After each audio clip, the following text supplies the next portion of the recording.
Pemirsa, berita Banjarmasin kembali hadir menjumpai Anda bersama saya Zaldi Ariandi. Sejumlah berita aktual dan beberapa informasi menarik lainnya telah kami siapkan untuk Anda. Berikut berita utama hari ini.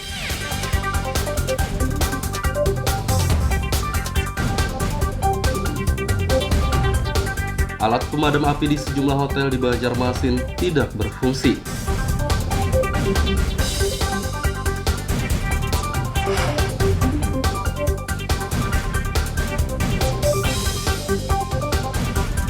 Warga Banjarmasin gotong royong membuat bubur Asura.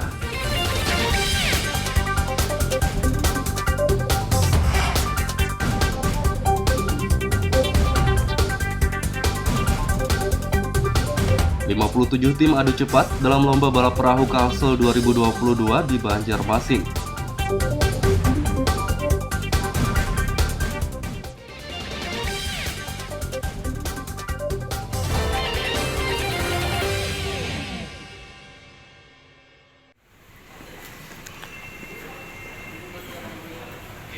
Dinas Pemadam Kebakaran dan Penyelamatan DPKP Banjarmasin menggelar inspeksi mendadak sidak di seluruh hotel untuk mengecek kelengkapan alat pemadaman api.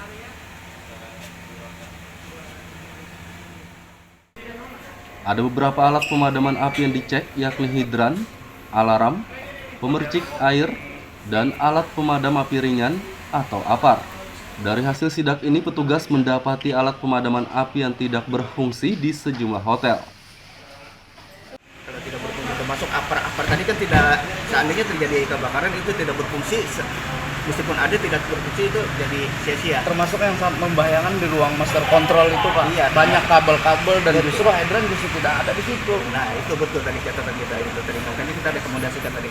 Jadi kemudian inspeksi berikutnya kita turun, kami untuk APAR kita tindak lanjut itu dengan 45 hari nanti mungkin ada beberapa ruangan yang perlu ditambah aja. Sebenarnya APAR sudah ada ya hampir sesuai desain aja, cuma ada beberapa yang kita perlu tambah, termasuk tadi untuk pemeliharaan itu yang penting tadi. Kayaknya APAR yang ada tadi kita siap pakai. Pak, selain kondisi APAR yang tadi yang sudah penempatan APAR juga kan pasti ada pendapatan juga. Betul, penempatannya itu ada yang ya tadi posisinya ya di belakang lawang kurang tinggi itu bisa dipermainkan anak-anak kan di hotel kan kemungkinan kamu ada anak-anak tuh, makanya kita saran juga. Terus ada tambah juga itu setiap APAR ada tanda itu, ada APAR itu supaya siapapun yang lihat tuh oh itu ada APAR, itu penting. Pak, kalau pemeriksaan seperti ini sudah pernah dilakukan sebelumnya? Kita baru pertama kali ini. Ya, kita sih menyambut positif ya pendataan seperti ini. Jadi apapun yang menjadi kekurangan kita, baik karena secara gedung ini kan kita kadang-kadang ada yang terlewat. Itu kita dapat masukan itu.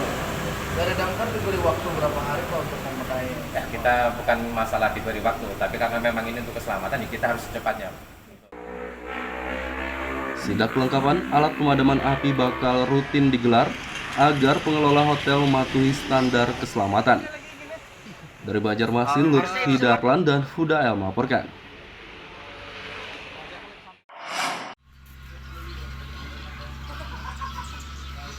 Pemerintah Kota Banjarmasin membangun museum berdesain rumah adat Banjar. Museum dibangun di samping siring Sungai Muara Klayan. Kepala Disbud Porapar Iwan Fitriadi mengatakan pembangunan museum sudah dimulai sejak 23 Juni lalu dan ditargetkan rampung akhir tahun mendatang. Untuk pembangunan museum Kota Banjarmasin hari ini sudah minggu keberapa ya, minggu ketiga atau jalan keempat lah. Mulainya kemarin 23 Juni. Nah aku ingat betul mulai ya istilahnya tuh melakukan pembongkaran dan lain-lain itu tanggal 23 Juni. Setelah sehari sebelumnya itu penandatanganan kontrak. Jadi alhamdulillah hari ini kalau lokasinya sudah bersih. Tadinya ada bangunan, sekarang sudah bersih. Ya targetnya insya Allah paling November atau Desember akan selesai 100%. Fasilitas publik yang akan menampilkan benda-benda bersejarah tersebut dibangun dengan anggaran 3 miliar rupiah. Dari Banjarmasin, Lutfi Darlan dan Fudael melaporkan.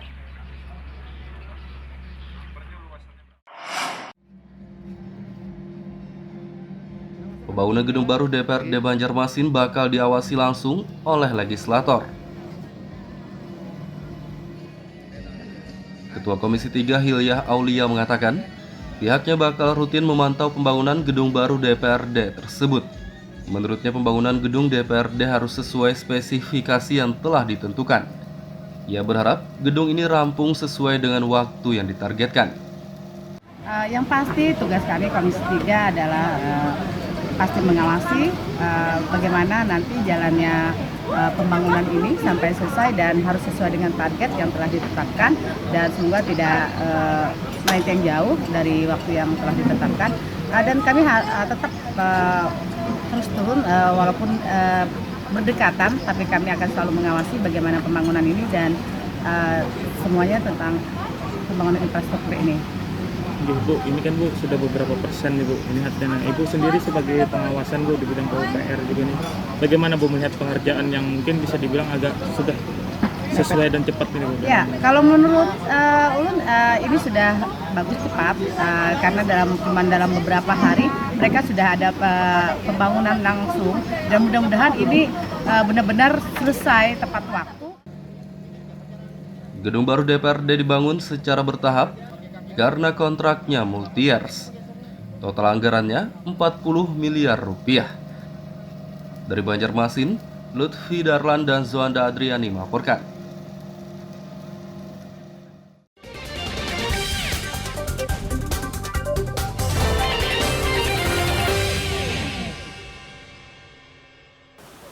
Pemirsa masih bersama kami dalam Berita Banjarmasin. Bagi Anda yang baru bergabung, berikut Berita Banjarmasin utama hari ini.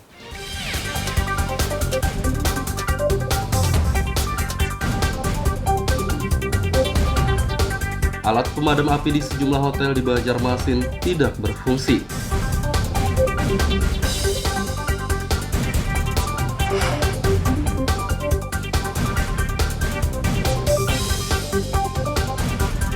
Warga Banjarmasin gotong royong membuat bubur Asura.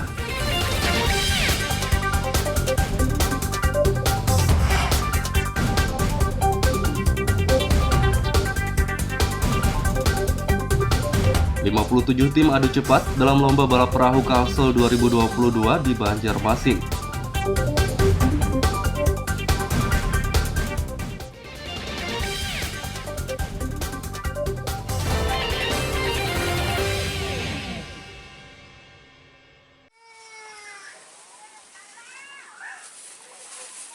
Pembuatan bubur Asura adalah tradisi bagi sebagian umat muslim di tanah air di setiap 10 Muharram.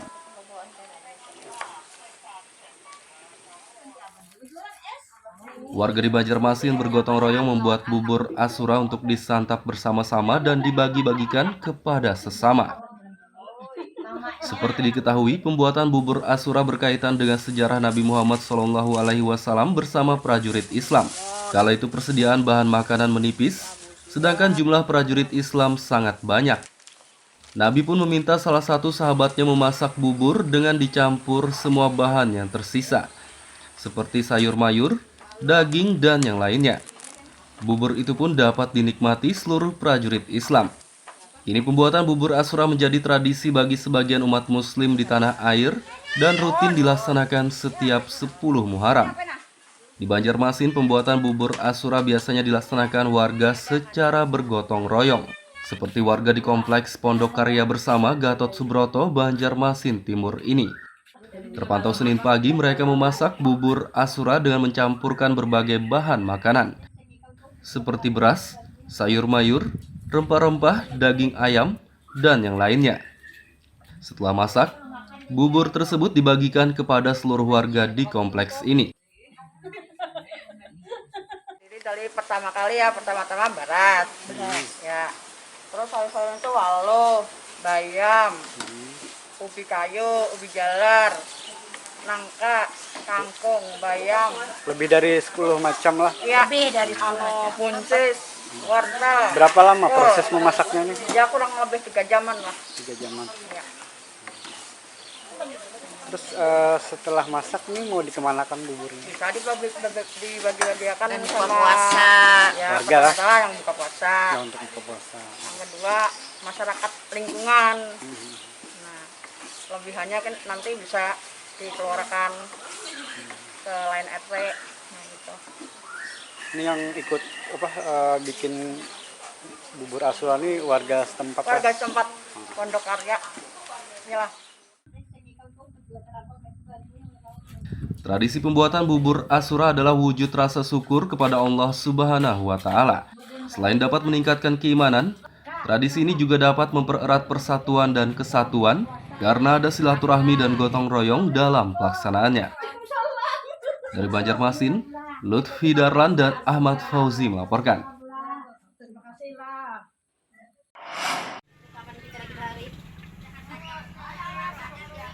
Tidak hanya di kawasan Gatot Subroto, pembuatan bubur Asura juga dilaksanakan warga Queen Selatan, RT 6 Banjarmasin Barat.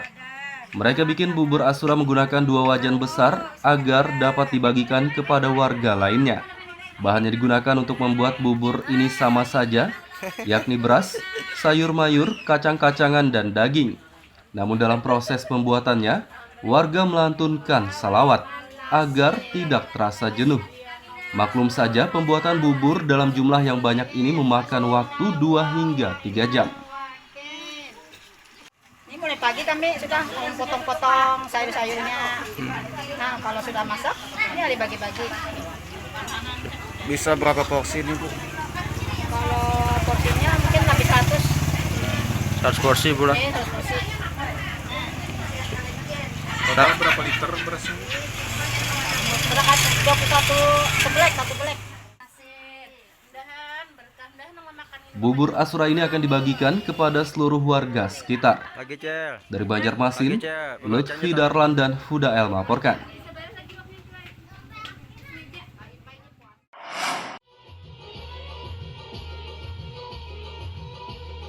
Membuat dan membagikan bubur Asura pada 10 Muharram juga dilaksanakan Majelis Taklim Nur Arina Banjarmasin.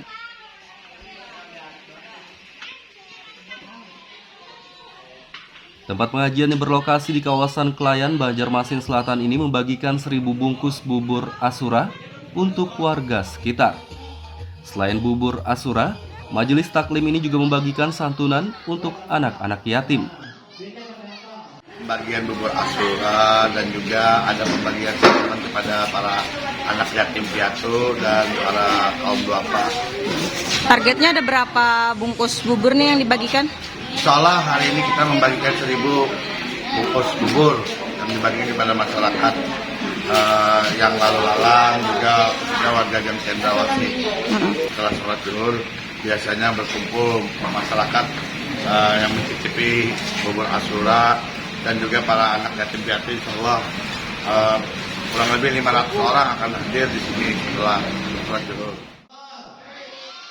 Pembagian bubur Asura di Majelis Taklim ini rutin dilaksanakan setiap 10 Muharram. Dari Banjarmasin, Lutfi Darlan dan Fahrulani melaporkan.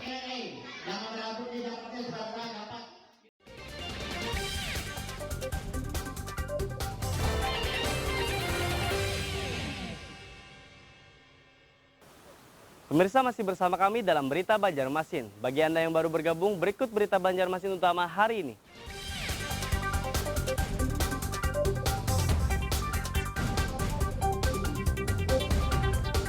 Alat pemadam api di sejumlah hotel di Banjarmasin tidak berfungsi.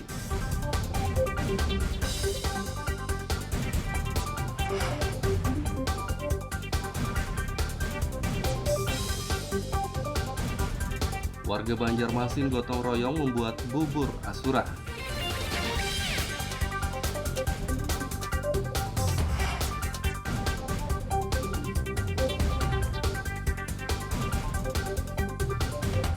Tujuh tim adu cepat dalam lomba balap perahu Kalsel 2022 di Banjarmasin.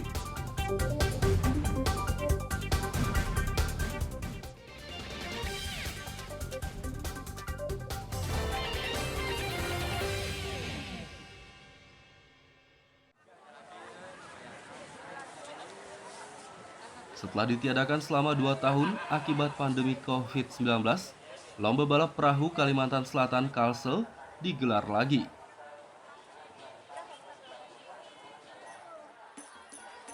Lomba balap perahu Kalsel bertema Festival Budaya Pasar Terapung 2022 digelar di Sungai Martapura kawasan Siring 0 km, Banjarmasin Tengah Minggu pagi.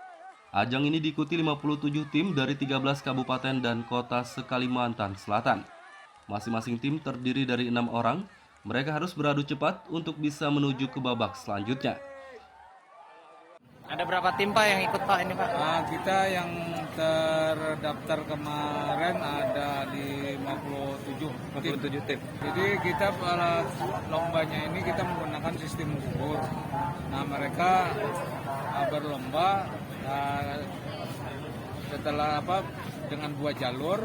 Nah siapa yang menang itu akan masuk babak berikutnya. Yang kalah berarti selesai. Rencananya berapa hari Pak? Ya. Sampai berapa hari? Kami untuk lomba Jukungba 6 ini hanya 1 hari ini Minggu.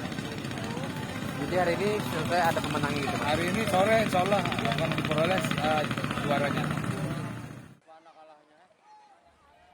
Pemenang lomba balap perahu bakal mendapat piala dan uang pembinaan. Dari Banjarmasin, Lutfi Darlan dan Hafiz Arrahman melaporkan.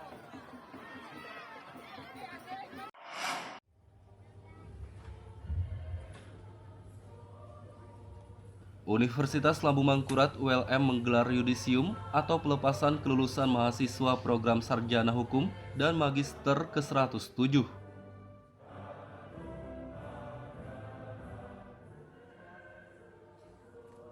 Yudisium digelar dengan penerapan protokol kesehatan prokes ketat di gedung Fakultas Hukum kawasan Brigjen Hasan Basri, Banjarmasin Utara. Dekan Fakultas Hukum ULM Ahmad Faisal mengatakan, semua peserta yudisium dan keluarga yang hadir wajib menunjukkan bukti telah divaksin COVID-19. Jadi ada terbagi 2 sesi nanti, karena kita kan masih dalam posisi menjaga keadaan kontra COVID. Jadi yang di wisuda ini semuanya yang sudah vaksinasi, booster, kita laksanakan. Oh, jadi hari ini jumlahnya sekian berapa tadi Pak? Sekitar 270-an. Tapi ada juga yang tidak hadir karena ada berhalangan. Ada kendala dalam kondisi COVID ini Pak? Kayaknya tidak ada karena semua kondisi kesehatan semuanya sudah kita ukur. Berjalan dengan baik. Salah satu peserta yudisium, Aulia merasa senang dan bersyukur telah menjadi sarjana hukum. Pada hari ini yudisium pelepasan Fakultas Hukum Universitas Lambung Mangkurat. Nah, berarti besok sarjana ya? Iya. Nah, harapannya setelah menyandang sarjana hukumnya apa nih? Semoga menjadi lulusan yang bermanfaat bagi masyarakat, keluarga dan semua orang. Dan semoga bisa memberikan manfaat untuk semua orang. Ini ada harapan untuk bekerja atau gimana nanti ke depan? Semoga ilmu yang kami dapat di Universitas Lambung Mangkurat bisa memberikan hasil untuk pekerjaan. Peserta yudisium program sarjana hukum dan magister ke-107 ULM kali ini berjumlah 270 orang. Dari kota Banjarmasin, Lutfi Darlan dan Fahmi melaporkan.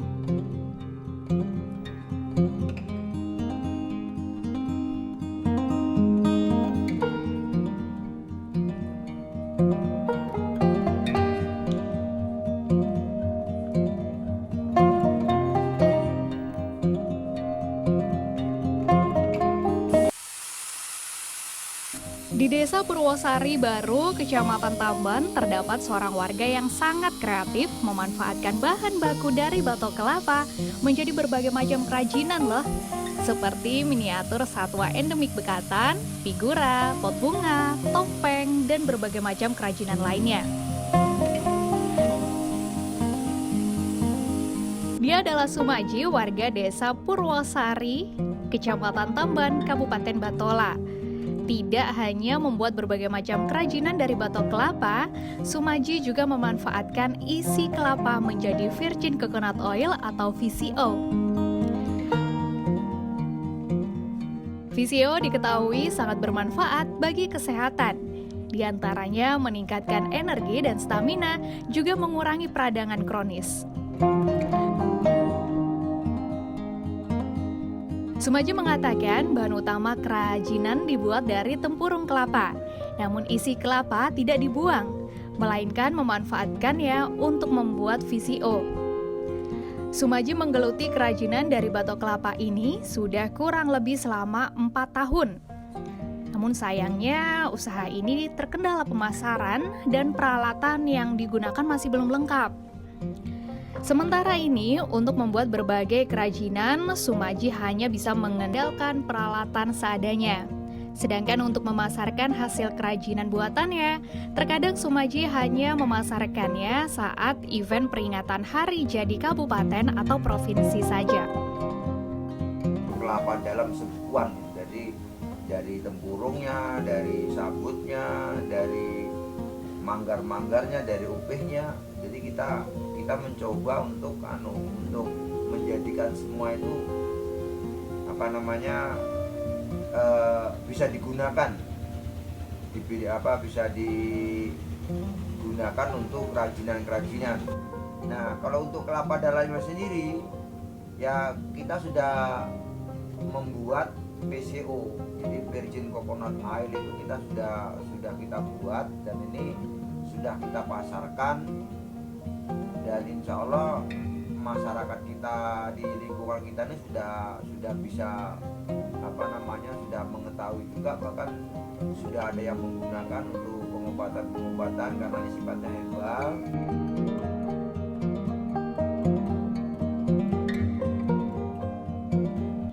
Sumaji berharap adanya dukungan dari pihak pemerintah untuk menunjang usahanya, baik berupa peralatan maupun pemasaran. Selain agar dapat mengembangkan hasil kerajinannya, melalui usaha ini diharapkan juga nantinya dapat memberdayakan warga di sekitarnya. Muhammad Lutfi Darlan melaporkan dari Batola, Kalimantan Selatan.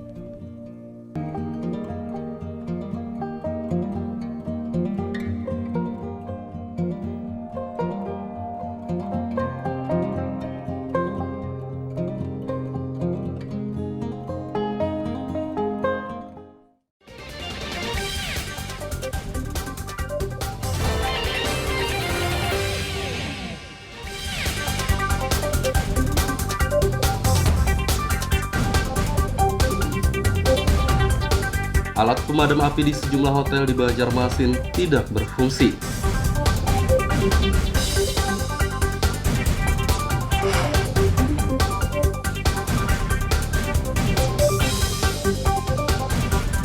Warga Banjarmasin gotong royong membuat bubur Asura.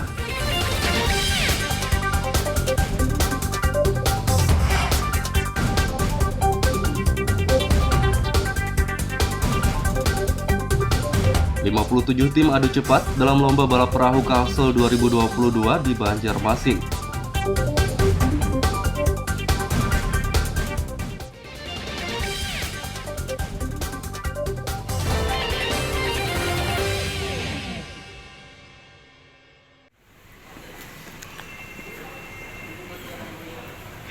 Dinas Pemadam Kebakaran dan Penyelamatan DPKP Banjarmasin menggelar inspeksi mendadak sidak di seluruh hotel untuk mengecek kelengkapan alat pemadaman api.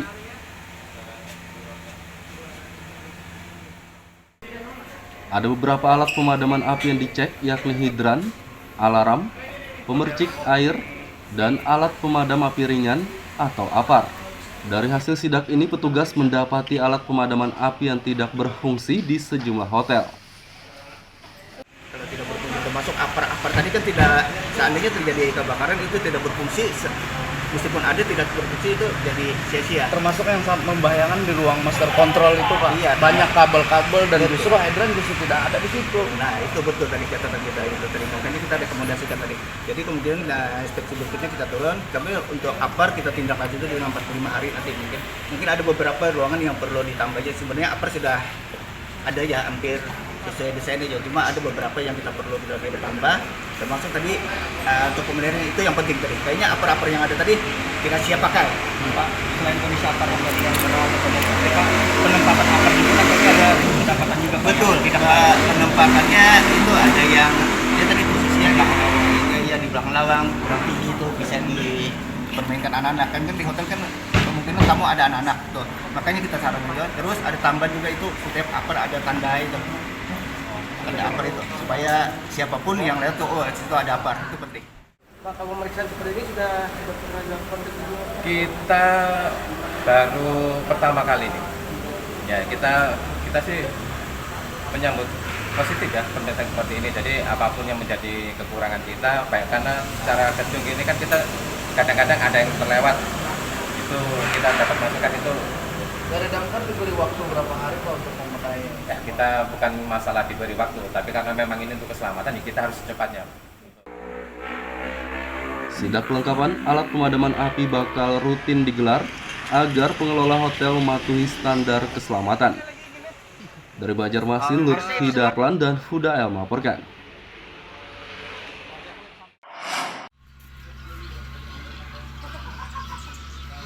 Pemerintah Kota Banjarmasin membangun museum berdesain rumah adat Banjar. Museum dibangun di samping siring Sungai Muara Klayan. Kepala Disbud Porapar Iwan Fitriadi mengatakan pembangunan museum sudah dimulai sejak 23 Juni lalu dan ditargetkan rampung akhir tahun mendatang. Untuk pembangunan museum Kota Banjarmasin, hari ini sudah minggu keberapa ya, minggu ketiga atau jalan keempat lah. Mulainya kemarin 23 Juni, nah aku ingat betul mulai ya istilahnya tuh melakukan pembongkaran dan lain-lain itu tanggal 23 Juni. Setelah sehari sebelumnya itu penandatanganan kontrak. Jadi alhamdulillah hari ini kalau lokasinya sudah bersih. Tadinya ada bangunan, sekarang sudah bersih. Ya targetnya insya Allah paling November atau Desember akan selesai 100%. Fasilitas publik yang akan menampilkan benda-benda bersejarah tersebut dibangun dengan anggaran 3 miliar rupiah. Dari Banjarmasin, Lutfi Darlan dan Fudael melaporkan.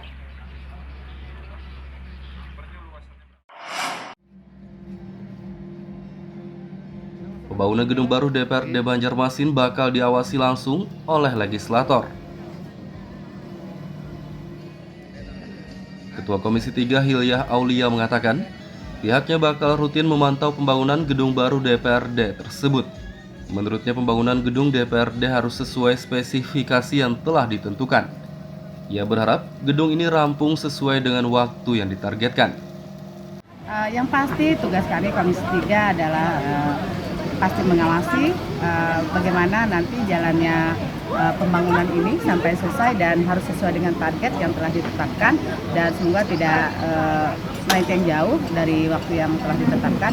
Dan kami tetap terus turun walaupun berdekatan, tapi kami akan selalu mengawasi bagaimana pembangunan ini dan semuanya tentang pembangunan infrastruktur ini.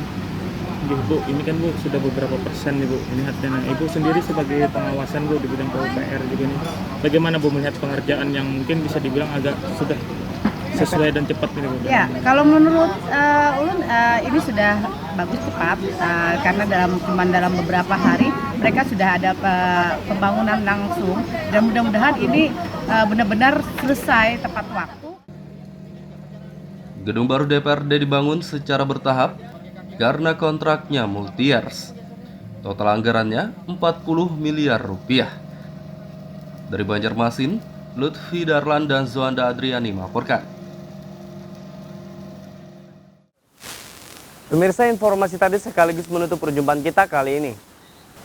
Saya Zaldi Aryandi beserta redaksi mengucapkan selamat beraktivitas, sampai jumpa.